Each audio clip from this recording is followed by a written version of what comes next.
Joining us to talk about this is Dr. Jeff Pothof, UW Health Chief Quality Officer. Doctor, great to see you. All right, let's talk about this new study here that says older adults do not benefit from moderate drinking. Break this down for us.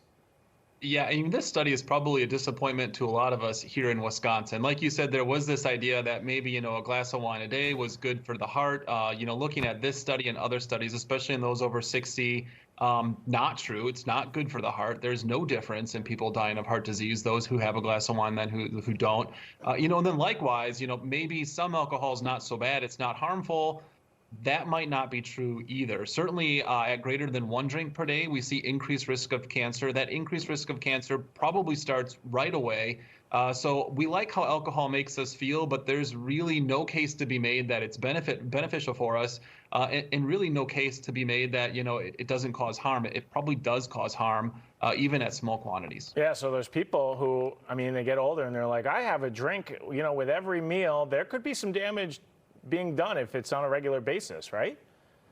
Absolutely. And I think, a lot of times we'll hear about the people who do have a drink a day and they do just fine. They live to 100. Those are one-offs. By far and large, looking at this study, which was, hundreds of thousands of people, those folks who are drinking at higher levels are suffering more cancers than those who choose to abstain. Also in the bad news department, a new study says that global cancer rates will increase among men, us guys here, by 93% by 2050?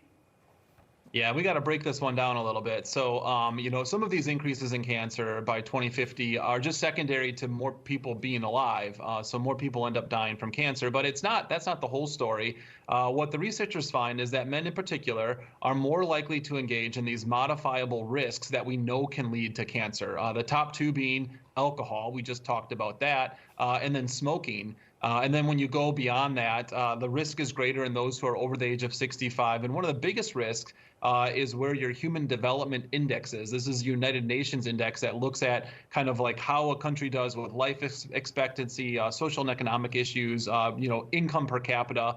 And those countries who have a lower human development index, more than 2 times, about 2.5 times greater rate of cancers killing men than those countries who are maybe more developed, have more of those resources. And I'm not surprised for you to say that men are dumber and we just do more riskier things. But also, this was interesting in the study, men less likely to go get screened.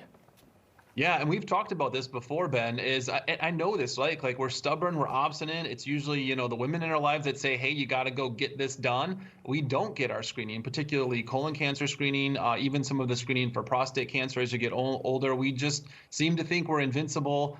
And the research would bear out that we are not. We're definitely at risk for getting these cancers. Goes back to my theory that men are dumb. All right, let's talk about some good news here.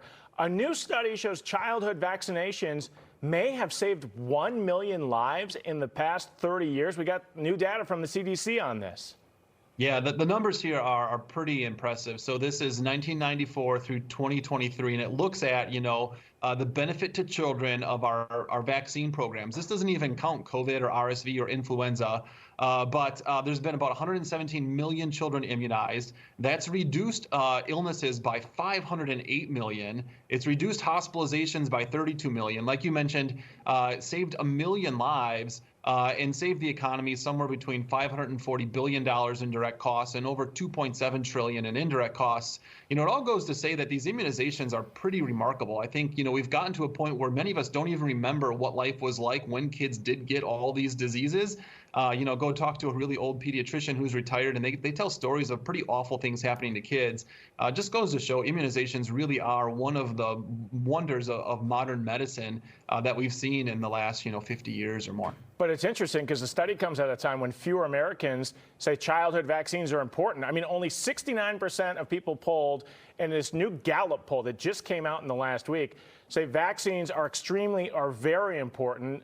That's, in 1994, 94% of people said that. So there seems to be a disconnect between, the facts and what people actually believe. I completely agree. And I think part of it is a lot of us have never seen a kid with measles or have never seen someone with diphtheria and these horrible diseases that have basically, mostly extinct or very low levels. So we start to have this safety and thinking, well, vaccines maybe don't do that much. because we don't see the bad thing that they prevent. So just another call to action that immunizations incredibly important to keep not only our kids but the rest of us safe from these diseases that we don't talk about anymore because immunizations are so effective. Appreciate it. I know in this interview I said guys were dumb, but I don't think I put you into that category. Dr. Jeff Pothof from UW Health. Appreciate your time. Thank you.